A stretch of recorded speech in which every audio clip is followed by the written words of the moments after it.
write a column for The Telegraph called The Survival Strategies. Yeah. You've been criticized sometimes for belittling or sometimes even making a mockery out of people's problems. Do you feel it's a fair criticism? Absolutely, but that's the brief. People should realize that I work to a brief.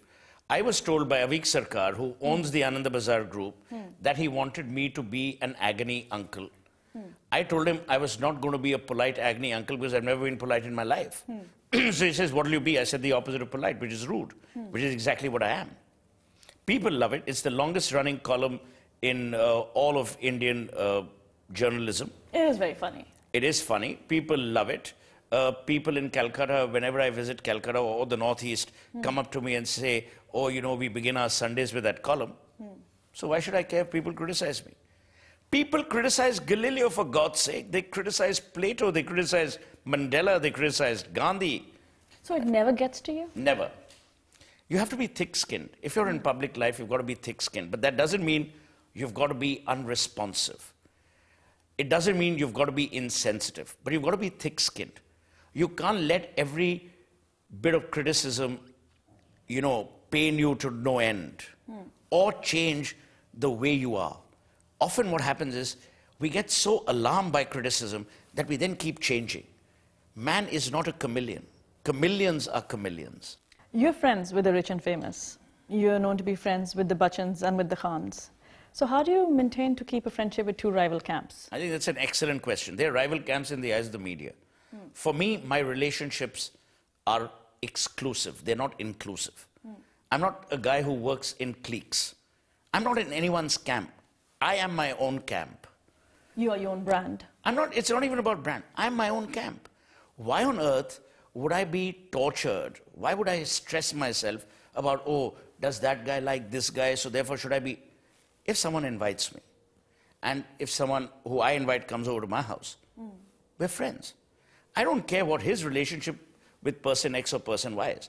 And I'll tell you, Sadia, they respect me more for that. And the other rule that I follow is, I will never discuss one camp, to use inverted commas, with the other. But is I will it never pressure carry from one tales. camp that None. you're our friend? No. If you allow your friendship to morph into some form of sane slavery, then you run that risk. But if your friendship is an independent friendship, based on respect, on trust, on engagement, then you don't need to worry. Often we second guess people who are bigger or more famous or more important than us. We want to own them. Friendships are not territorial. Friendships are borderless. Relationships often become territorial, which is why relationships suffer. Why does a man and woman suffer in a relationship when he or she does? It's because we ring-fence that relationship and don't allow the air of freedom to invade. We use words like possessiveness and obsession, but those are just words. In our minds, we don't want to lose that person. So in order not to lose the person, we imprison that person. I think what friends tend to use the word is loyalty. They feel you're being disloyal when you're There's friends. no such thing. Loyalty is the most abused generalization in mankind. There is no such thing as loyalty. Honesty is a virtue. Loyalty is an extended apparition, or perhaps an accessory, either of vanity or of, trying to be too cool for everyone's comfort. But it never works in the long term. So my advice to people would be honest, be credible, be a warm, decent human being. Say it as it is. Don't worry about the consequences. Because those consequences would occur even if you weren't. So, they're not sub judice, to use that word loosely. Sohail, one always sees a beautiful woman in your arms, and you've been photographed with striking women. How come you're still single? Are you still single? Yeah, I'm still single in the sense I don't have a committed relationship with anyone. So you have a relationship but not a committed one? No, I don't have a committed relationship. The words are inseparable. Okay. I'm a great believer that since I'm not gay, I have the right to be with a woman. Sorry, you felt the need to state that. Yeah, because, in India, if you're not married, you're either gay or certified impotent or you know, you must have bad breath or body odor. So I must say this on international television, I suffer from none of those, you know, problems. The reality is that I'm single. If I can keep a woman enthralled or entertained, you know, whose business is it anyway? I'm not forcing anyone at gunpoint. I'm not kidnapping them like the dacoits of Chambal. I'm not, you know, giving them some kind of inducement to say, oh, you know, you'll get a better job or you get this or you get that. I mean, I'd be, you know, people ask me, why do you have pretty women around you? I said, would you much rather had ugly women? I mean, let's face it, we're all human beings, and let's not be hypocritical about these things. The reality is, which man wouldn't want a beautiful woman by his side? It doesn't mean that you're being a marauder. It doesn't mean that you're a serial womanizer. But let's stop being hypocrites. And none of my friends or my lady friends have ever had a complaint about going out with me. So why on earth should I worry about the rest of the world? Did they have a complaint when you stopped going out with them? That I don't know, because then I'm not in touch for me to know whether they've complained or not. And I don't have the time, nor do I stay in one place long enough to even understand that they've been gossiping. So I'm merrily ignorant of their complaints if and when they do make those complaints. Well, in 1989, you married your co-actor, Sandhya Narayan, who played your daughter in the play Bhutto. Correct. Was it love at first sight? No, it wasn't love at first. You know, again, these are things that Mills and Boone and, you know, people with very limited intelligence would sell it. Oh, was it love at first? There's no such thing as love at first sight. But ask any boy who's between 17 and 20, and they have love at first sight every other day. Yeah, so therefore it's not love at first sight. I mean, you know, you could be seeing different flowers as you walk in a park. That doesn't mean love at first sight with every flower. Sandhya played my daughter, played Bhutto. It wasn't child marriage, I can assure you. The age difference between us was, I think, 3 or 4 years. And I played Zulfikar Ali Bhutto. Outstanding girl. Brilliant. We stayed married for 4 years. And then 1993, we parted. And we parted very amicably. She has moved on and married again. And I have moved everywhere and remained unmarried. Do you think you'll marry again? I don't know. You tell me.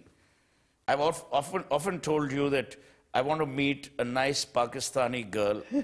I've even gone on record on Indian television, gone to trouble saying, take Kashmir, give us their women.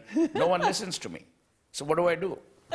But seriously, is marriage on the cards? I don't know. I don't know if marriage is on the cards. Do you think that you've been single for so long that perhaps now it's a habit and you'll find it very difficult to share your life with someone and, you know, let them come into your little inner space?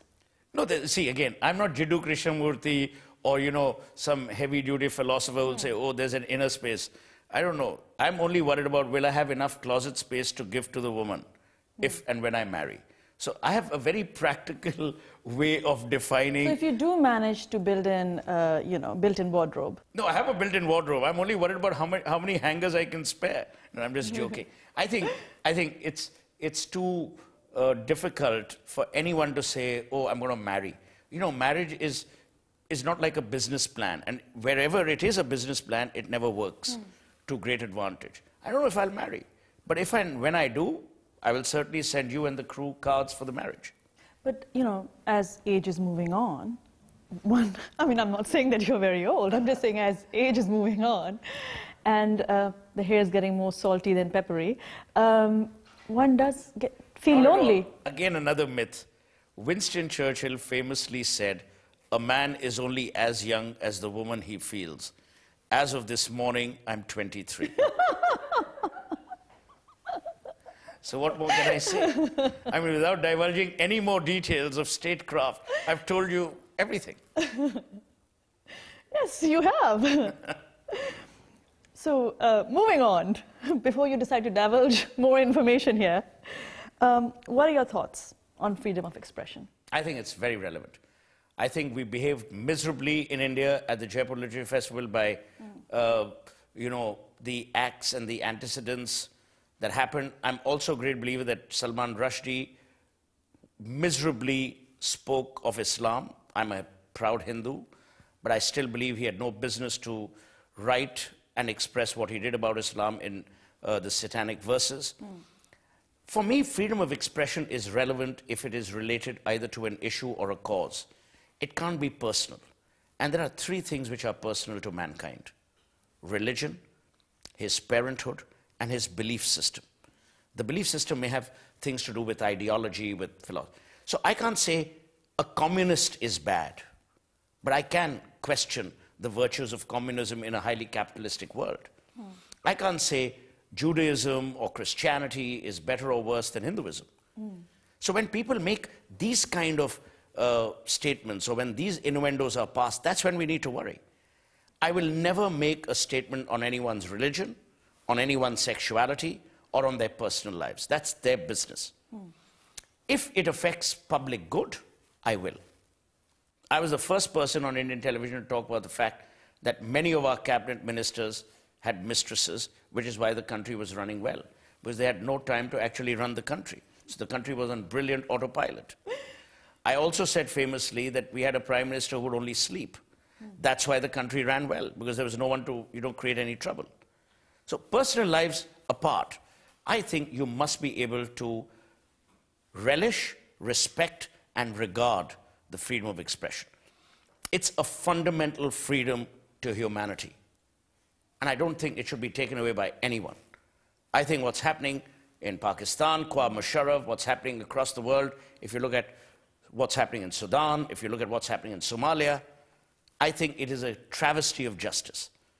But these are the real issues that need to be brought to the fore, which we don't. We will take a small break and get back to you. See you shortly.